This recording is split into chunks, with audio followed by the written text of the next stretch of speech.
সমস্যা হচ্ছে কিনা? কোনো অপশন নেই ভাই। ব্যাটিংয়ে নামার সময় প্ল্যানিংটা কি ছিল? না, ফার্স্ট ইনিংসে ওরা যখন ব্যাটিং করেছে উইকেট দেখে মনে হয়েছে খুব ভালো। যেহেতু একটা বড় স্কোর ছিল, প্ল্যান ছিল যে টিমকে যতটুকু আগানো যায়, এর জন্য চেষ্টা করেছি।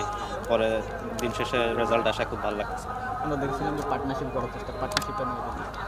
হ্যাঁ, পার্টনারশিপ করার চেষ্টা করতেছিলাম, যেহেতু একটা বড় স্কোর হয়েছে, পার্টনারশিপ ছাড়া একটু ডিফিকাল্ট। তো ইন দ্য মিন টাইম আমরা ওই কথা বলতেছিলাম যে একটা বিগ পার্টনারশিপ হইলে তখন ম্যাচটা ইজি হয়ে যাবে। বাট আমার কাছে মনে হয় আরিফ ভাই ব্লাস্টটা খুব ভালো ফিনিশ করেছে।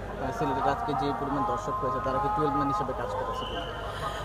অবশ্যই ওরা অনেক সাপোর্ট করেছে আমাদের, শুধু আজকে না, প্রত্যেকটা ম্যাচেই সাপোর্ট করতেছে। তো ওদের কাছে অনেক থ্যাঙ্কফুল।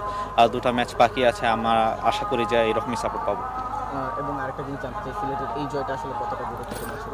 অনেক ইম্পর্ট্যান্ট ছিল, যেহেতু আমাদের 3টা ম্যাচ আমরা হেরে গিয়েছিলাম। আমাদের মোমেন্টামের জন্য একটা ম্যাচ দরকার ছিল। তো যেহেতু একটা ম্যাচ জিততে পেরেছি, আশা করি এই মোমেন্টাম যদি ধরে রাখতে পারি ইনশাআল্লাহ ফিউচার ভালো হবে।